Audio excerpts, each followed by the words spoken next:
What's up, everybody? One thing that's crazy about the Bible is how little we actually know about Jesus.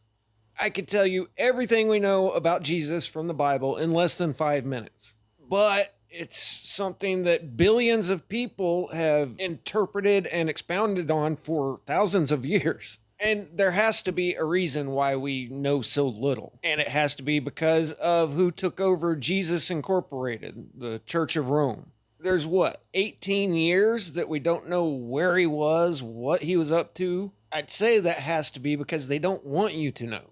And then there's books like the Gospel of Nicodemus that we're about to get into that they just say, oh, well, that's apocryphal. Apocryphal means a story or statement of doubtful authenticity, although widely circulated as being true. Well, by that definition, the parties that happened on Little St. James Island would just be apocryphal. You can't believe what you hear from the plebs out there. They don't know what's good for themselves. Well, as it turns out, the first person to compile a Bible, Marcion, didn't think that the Father Jesus was talking about was the God of the Old Testament. And when you look into the track record of the Holy Fathers in Rome, you might start thinking what they want you to believe is the story of dubious authenticity. So the Gospel of Nicodemus, or the Acts of Pilate, reads like a transcript of the trial of Jesus. And, well, I'll just let you decide if it says things that some people might not want you to hear and think about. It starts off by saying that the chief priests and scribes assembled in council, this is the Pharisees, probably a couple Sadducees in there too, and they came unto Pilate accusing Jesus for many deeds. And just so you know, Pontius Pilate was the Roman magistrate in charge of Jerusalem at the time. And he has to play bureaucrat here because, well, if the Pharisees and Sadducees get upset, then they can get the whole town riled up. And it doesn't look good back at Rome HQ if your city is rioting. But the Pharisees told Pilate of Jesus that we know this man, that he is the son of Joseph the carpenter, begotten by Mary, and saith that he is the son of God and a king. Moreover, he doth pollute the Sabbaths, and he would destroy the law of our fathers. Basically saying here that Jesus was plotting to overthrow all that we hold sacred. So Pilate says, and what things are they that he doeth, and would destroy the law? The Grays say, well, we have a law that we should not heal any man on the Sabbath. But this man of his evil deeds hath healed the lame and the bent, the withered and the blind and the paralytic, the dumb and them that were possessed on the Sabbath day. I'm kind of picturing Monty Python in my mind here. She's a witch, burn her. But Pilate replies, by what evil deeds? They say to him that he is a sorcerer, and by Beelzebub, the prince of devils, he casteth out devils, and they are all subject unto him. And Pilate says, this is not to cast out devils by unclean spirit, but by the god Asclepius. And the Grays reply, we beseech thy majesty that he appear before thy judgment seat and be heard. And Pilate called them unto him and said, tell me, how can I that am a governor examine a king? They say unto him, we say not that he is a king, but he saith it of himself. So Pilate called a messenger and said to him, let Jesus be brought hither, but with gentleness. And the messenger went forth, and when he perceived Jesus, he worshipped him, and took the kerchief that was on his hand, and spread it upon the earth, and saith unto him, Lord, walk hereon and enter in, for the governor calleth thee. And when the Grays saw what the messenger had done, they cried out against Pilate, saying, wherefore did thou not summon him by a herald to enter in, but by a messenger? For the messenger, when he saw him, worshipped him, and spread out his kerchief upon the ground, and hath made him walk upon it like a king. So Pilate called on the messenger and said to him, why have thou done this? And hast spread the kerchief upon the ground and made Jesus to walk upon it. And the messenger said, Lord governor, when thou sentest me to Jerusalem unto Alexander, I'm not sure what that means there with the Alexander added in, but I saw Jesus sitting upon an ass, and the children of the Hebrews held branches in their hands and cried out, and others spread their garments beneath him, saying, Save now, thou that art in the highest, blessed is he that cometh in the name of the Lord. And the Greys cried out and said to the messenger, The children of the Hebrews cried out in Hebrew. How then hast thou it in the Greek? The messenger said to them, I did ask one of the Greys and said, What is it that they cry out in Hebrew? And he interpreted it unto me. And Pilate said, And how cried they in Hebrew? The Greys said unto him, Hosanna membrom barakama Adonai. Pilate saith to them, And Hosanna and the rest, how is it interpreted? The Greys say, Save now, thou that art in the highest, blessed is he that cometh in the name of the Lord. And Pilate says, If you yourselves bear witness to the words which were said of the children, wherein hath the messenger sinned? And they held their peace. No comment on that one. Going to circle back. So the governor said to the messenger, Go forth and bring him in after what manner thou wilt. And the messenger went forth and did after the former manner, and said unto Jesus, Lord, enter in, the governor calleth thee. Now, just so everybody knows, this is a standard, a Roman standard, and it can kind of be viewed as a flag representing certain military groups. So when Jesus entered and the ensigns were holding these standards, the images, the busts of the standards bowed and did reverence to Jesus. And when the Greys saw the carriage of the standards, how they bowed themselves and did reverence unto Jesus, they cried out above measure against the ensigns. And Pilate says to the Greys, Marvel ye not that the images bowed themselves and did reverence unto Jesus? I mean, that'd be kind of like walking into a room and all of the flags tip themselves down towards Jesus. So Pilate is understandably astonished by this, but the Greys say to Pilate, We saw how the ensigns made them bow and did reverence to him. And the governor called for the ensigns and saith unto them, Why'd you do that? And they said to Pilate, We are Greeks and servers of temples. How could we do him reverence? For indeed, whilst we held the images, they bowed of themselves and did reverence unto him.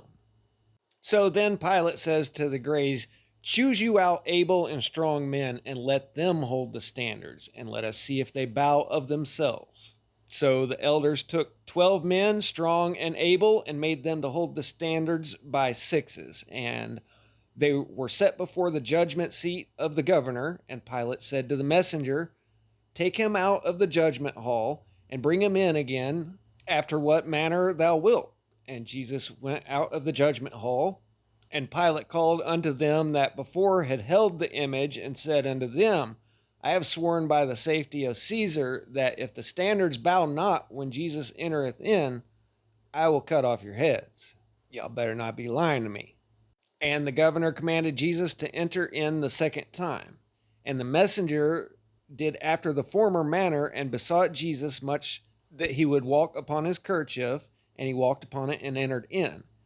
And when he had entered, the standards bowed themselves again and did reverence unto Jesus. And, it really seems like any sane person at this point would say, Okay, let's let this guy go. He can do whatever he wants. Now, when Pilate saw this, he was afraid and sought to rise up from the judgment seat. And while he yet thought to rise up, his wife sent unto him, saying, Have thou nothing to do with this just man, for I suffered many things because of him by night. So she's had dreams about this, just to clarify there. And Pilate called unto him all of the Greys, and said unto them, Ye know that my wife feareth God, and favoreth rather the customs of the Greys with you, right? They say unto him, Yea, we know it. Pilate saith unto them, Lo, my wife hath sent unto me, saying, Have thou nothing to do with this just man, for I have suffered many things because of him by night. But the Greys answered and said unto Pilate, Said we not unto thee that he is a sorcerer? Behold, he hath sent a vision of a dream unto thy wife. And Pilate called Jesus unto him, and said to him, What is it that these witness against thee? Speakest thou nothing? But Jesus said, If they had not had power, they would have spoken nothing, for every man hath power over his own mouth to speak good or evil. They shall see to it. The elders answered and said unto Jesus, What shall we see? Firstly, that thou was born of fornication. Secondly, that thy birth in Bethlehem was the cause of the slaying of children. Thirdly, that thy father Joseph and thy mother Mary fled into Egypt because they had no confidence before the people. Then said certain of them that stood by, devout men of the Grays, We say not that he came from fornication, but we know that Joseph was betrothed unto Mary, and he was not born of fornication.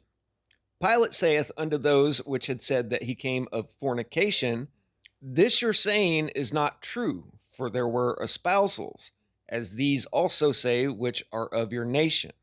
Annas and Caiaphas say unto Pilate, The whole multitude of us cry out that he was born of fornication, and we are not believed. But these are proselytes and disciples of his.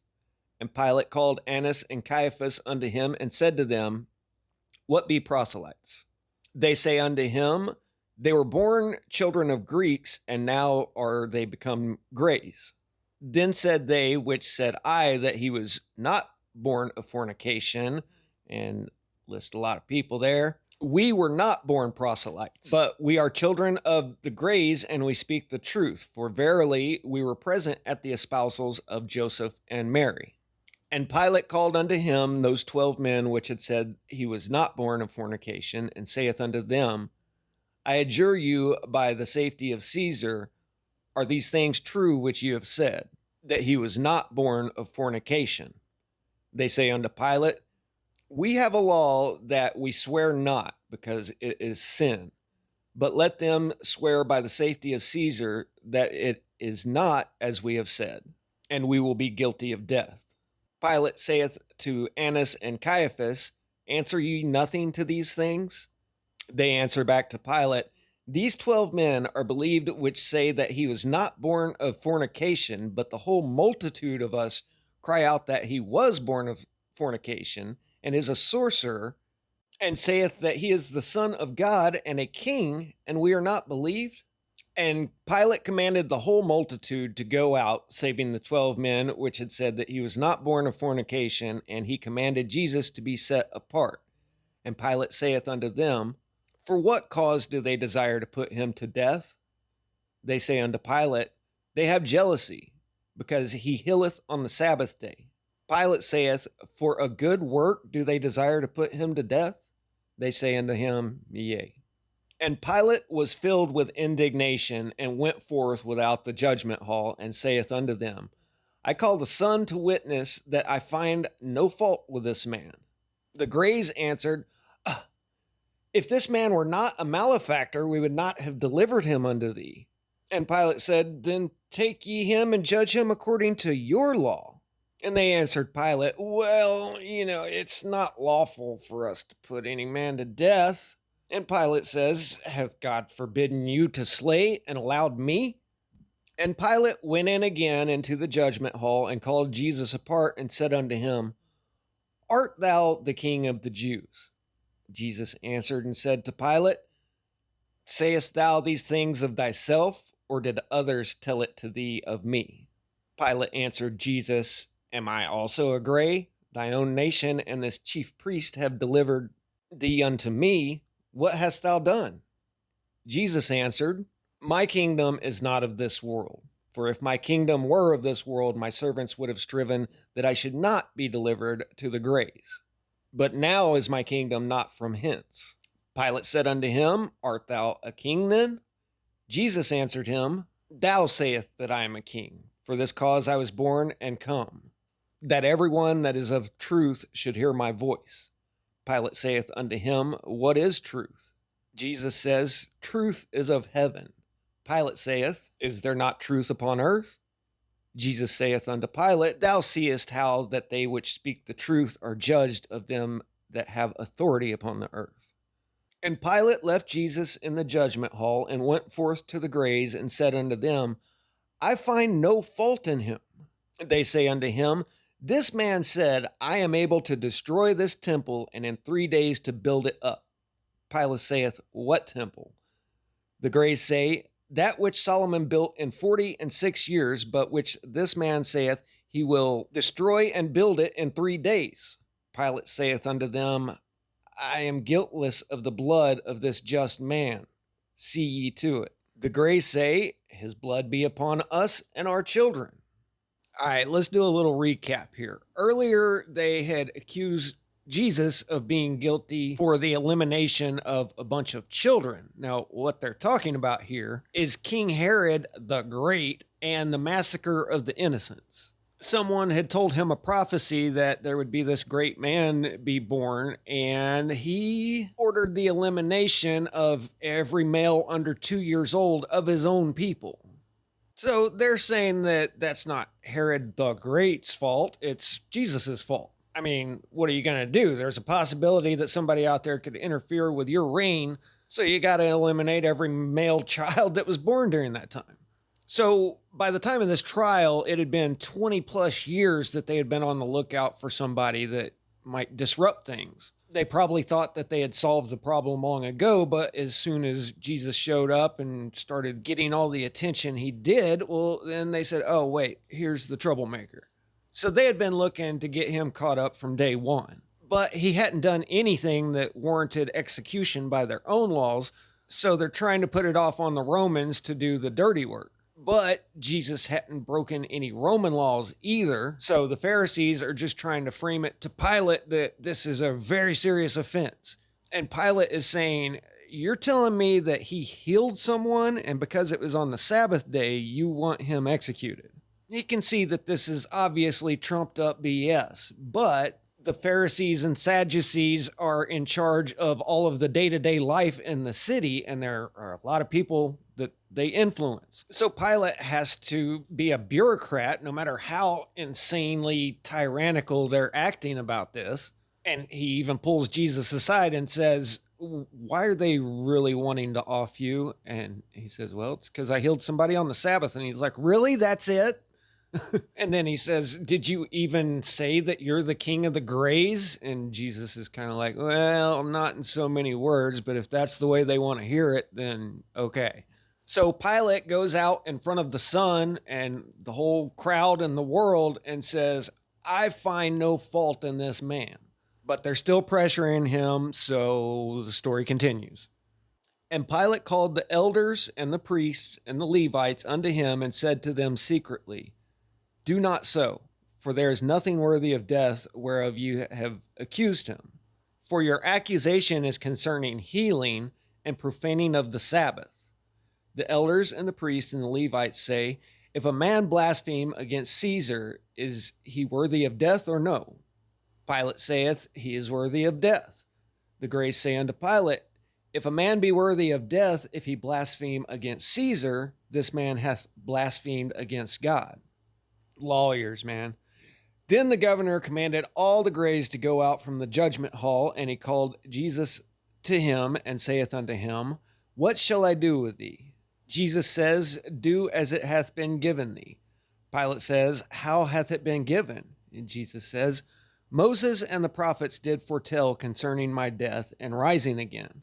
Now the Greys inquired by stealth and heard, I guess they were sneaking around in the shadows over there, and they say unto Pilate, what needest thou to hear further of this blasphemy? Pilate said, if this word be of blasphemy, take ye him for his blasphemy, and bring him into your synagogue, and judge him according to your law.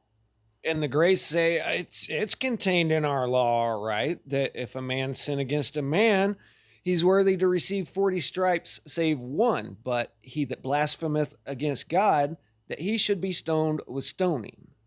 Pilate says, then take ye him, and avenge yourselves of him in what manner ye will. The Greys say to Pilate, we will that he be crucified. Pilate says, he deserveth not to be crucified. Now, as the governor looked around about upon the multitude of the Greys which stood by, he beheld many of them weeping, and said, not all the multitude desire that he should be put to death. The elder of the Greys said, to this end have the whole multitude of us come hither, that he should be put to death. And Pilate says, why should he die? And the Greys say, because he called himself the Son of God and a king. Wait a minute, 5 minutes ago it was because he healed somebody on the Sabbath. But a certain man, Nicodemus, came and stood before the governor and said, I beseech thee, good Lord, bid me speak a few words. Pilate say on. Nicodemus said, I said unto the elders and the priests and the Levites and unto the multitude in the synagogue, why contend ye with this man? This man doeth many and wonderful signs, which no man hath done, neither will do. Let him alone, and contrive not any evil against him. If the signs which he doeth are of God, they will stand. But if they be of men, they will come to naught. For verily Moses, when he was sent of God into Egypt, did many signs, which God commanded him to do before Pharaoh, king of Egypt. And there were certain manservants of Pharaoh, and they also did signs, not a few of them which Moses did. And the Egyptians held them as gods, even Jannes and Jambres. And whereas the signs which they did were not of God, they perished, and those also that believed on them. And now let this man go, for he is not worthy of death. And in the future, we got to talk about Moses and his magical staff and the miracles he did. Pretty interesting stuff. The Grays say unto Nicodemus, thou didst become his disciple, and thou speakest on his behalf. Nicodemus said to them, is the governor also become his disciple, that he speaketh on his behalf? And did not Caesar appoint him unto this dignity? And the Grays were raging and gnashing their teeth against Nicodemus. Pilate says to them, why gnash ye your teeth against him, wherein ye have heard the truth? They say to Nicodemus, mayest thou receive his truth and his portion? What they're really saying there is, I hope you get crucified. But Nicodemus saith, Amen, amen, may I receive it as ye've said. So in the interest of time, we're going to skip a little bit here. It's just a couple of witnesses step forward saying that Jesus had healed them and done things that no man can do. And certain others, even a multitude, both of men and women, cried out, saying, this man is a prophet, and the devils are subject unto him. Pilate say to them, why were not your teachers also subject to them? Kind of a slight, they're calling them the devils. And they say to Pilate, we know not. Others also said, he raised up Lazarus, which was dead, out of his tomb after 4 days. And the governor were afraid, and said unto all the multitude, then why will ye shed innocent blood? I mean, really, is this not all evidence to hold him in high regard, and you guys want him crucified?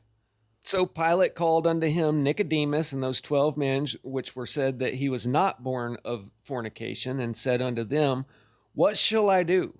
For there riseth sedition among the people. They say, we know not, let them see to it. So again, Pilate called for all the multitude of the Grays and said, you know that you have a custom that at the feast of unleavened bread I should release unto you a prisoner. Now I have a prisoner under condemnation in the prison, a red rummer, Barabbas by name, and this Jesus also which standeth before you, in whom I find no fault. Whom will ye that I release unto you? But they cried out, Barabbas. Pilate said, well, what should I do then with Jesus, who is called Christ? And the Grays say, let him be crucified. But certain of the Grays answered, thou art not a friend of Caesar's if thou let this man go, for he called himself the Son of God and a king.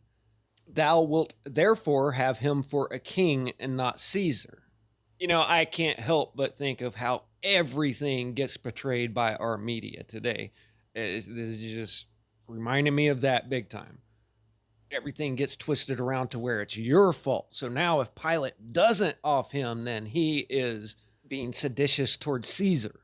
And Pilate was wroth. He had finally had enough of this crap. And he says, your nation is always seditious, and you rebel against your benefactors. Wow.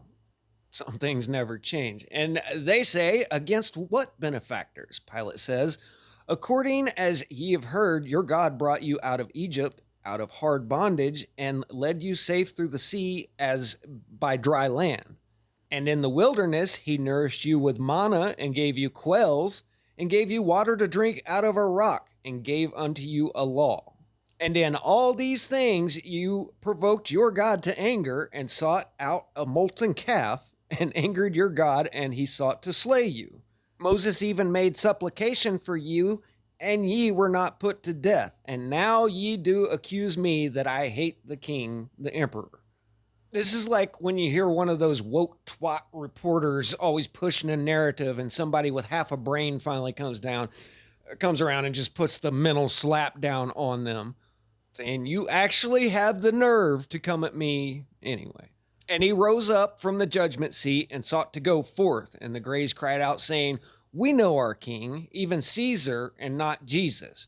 For indeed the wise men brought gifts from the east unto him as unto a king. And when Herod heard from the wise men that a king was born, he sought to slay him. And when his father Joseph knew that, he took him and his mother, and they fled into Egypt. And when Herod heard it, he destroyed the children of the Hebrews that were born in Bethlehem. And when Pilate heard these words, he was afraid. And Pilate silenced the multitude, because they cried still. And he said unto them, So then, this is he whom Herod sought? And they said, Yeah, this is him.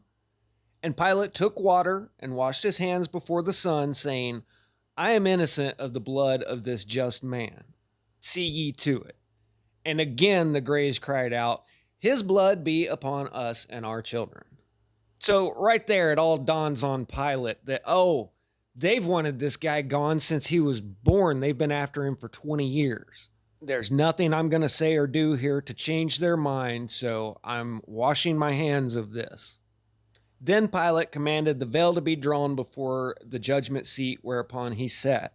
And he saith unto Jesus, Thy nation hath convicted thee, accused thee as being a king. Therefore I have decreed that thou should first be scourged according to the law of the pious emperors, and thereafter hanged upon the cross in the garden wherein thou wast taken.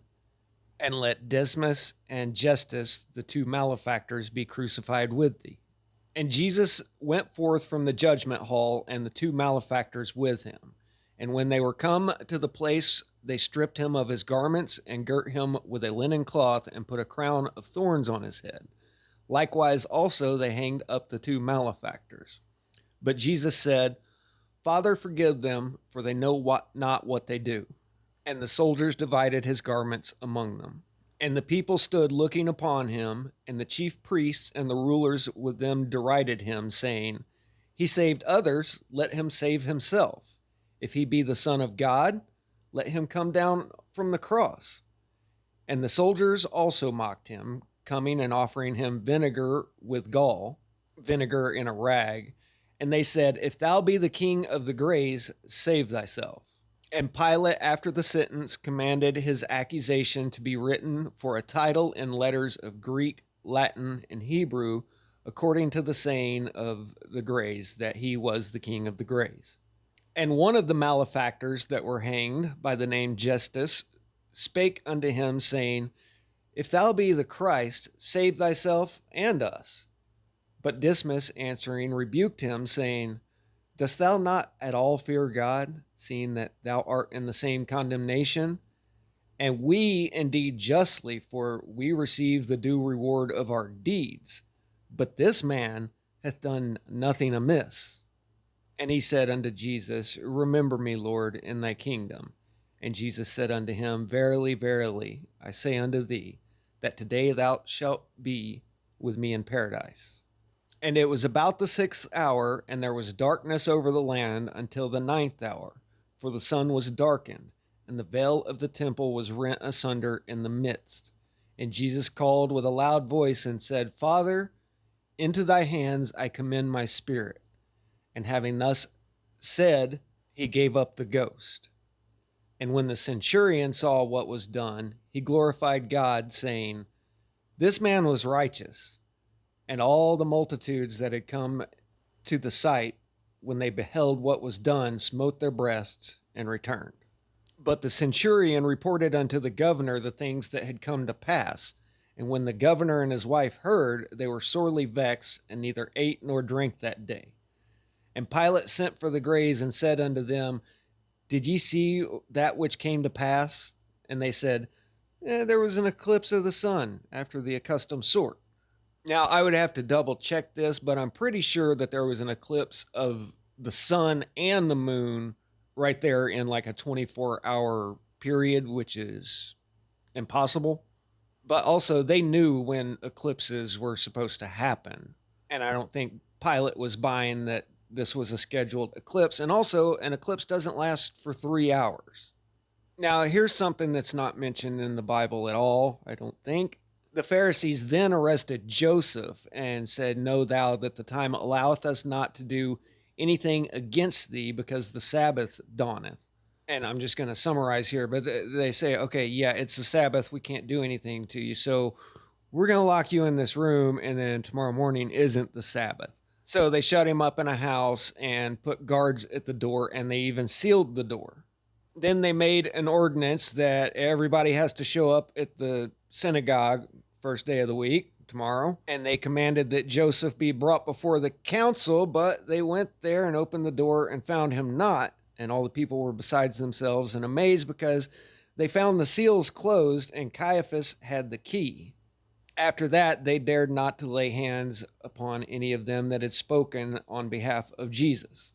And then to summarize the ending, they had buried Jesus and they set guards upon the tomb. And on the third day, it was found empty. And so they bribed the guards to tell everybody that somebody had snuck in and got them. So yeah, that was a really long video with really hard to read archaic English. And, here's the way I look at all of this is, if the Romans or the Pharisees could have made this story just completely disappear, they would have done it.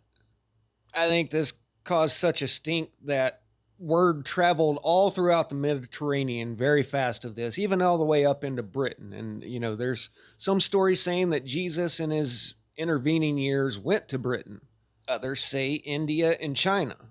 I think there were a lot of people that had witnessed his miracles and believed that he was the Christ who he said he was. And then after all of the things happened during his crucifixion, then there was no doubt in anybody's mind that something amazing had just happened. The sun went dark for 3 hours. There was a huge earthquake. They literally say that people rose from the tomb and went up to heaven.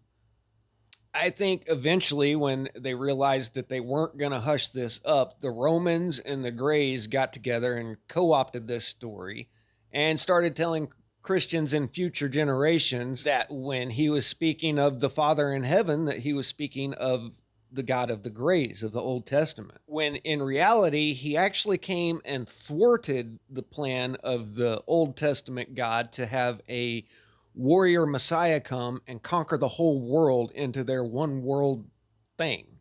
But instead, the real Father in heaven sent Jesus as himself to pay a blood debt to satiate the evil, vengeful God of the Old Testament. And that's why Jesus said, "I came here to the lost sheep of Israel." He didn't come for the pagans. He didn't come for the Hindus or the Buddhists. He came for the lost sheep. Jesus didn't do anything that warranted execution by their laws, so they took him in front of the Roman consulate. And finally, Pilate realizes that they are not going to stop until he's crucified. So you can see why certain people would want to say that this is apocryphal and not true, because how can you not look like an a-hole when you're trying to execute someone because they healed someone? During a break in the middle of there, I was just thinking about how when the first Christians actually got a Bible in the language that they can understand, because originally it was all in Latin that only the clergy spoke. Nobody actually spoke Latin in real life, not in the last 700 years anyway. But there must have been a lot of explaining going on when they finally could read the Old Testament and actually hear about the God of the Old Testament. And preachers still do this today. They'll take one story, one part of a story, and they'll turn it into a morality tale, like a fable. But there's nothing about morality in the Old Testament. It's just worship God. That's all there is to it. You worship, you do whatever he says, don't question anything. It's Sunday morning right now as I'm finishing this up, and I could take the same Bible that all of these Christians are walking into church with right now and point out stories that defy all logic and understanding. There's a couple of Jehovah's Witness kids that live down the street that wisely avoid me, Well, not really, because I don't want to injure anyone's faith. I don't. So unless they just came at me all wrong or offended me, I would never do this to anybody in real life. But 10 minutes with me in a Bible, and they would be having a lot of questions to go back to their teacher with.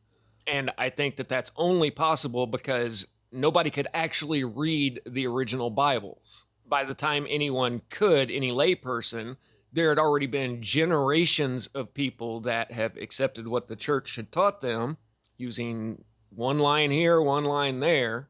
So by the time anyone could actually read it, well, then they had to sit down and figure out some ways to reconcile all of this. But the early Christians, like Marcion and other heretics, could read the Old Testament, and they read it and they knew what Jesus had done, and they said, no, this isn't the same person. This isn't the God that Jesus is talking about. But Church Incorporated, the Church of Rome, had big plans for the world, so they loved the bloodthirsty God of the Old Testament. They've used it to justify unspeakable massacres ever since. But I still remember somebody as a kid telling me, I don't remember who it was, but they just said, just worry about the red letters, because in a lot of Bibles the red letters are Jesus speaking. And so that would kind of be my advice to the world, is just worry about the red letters. Static out.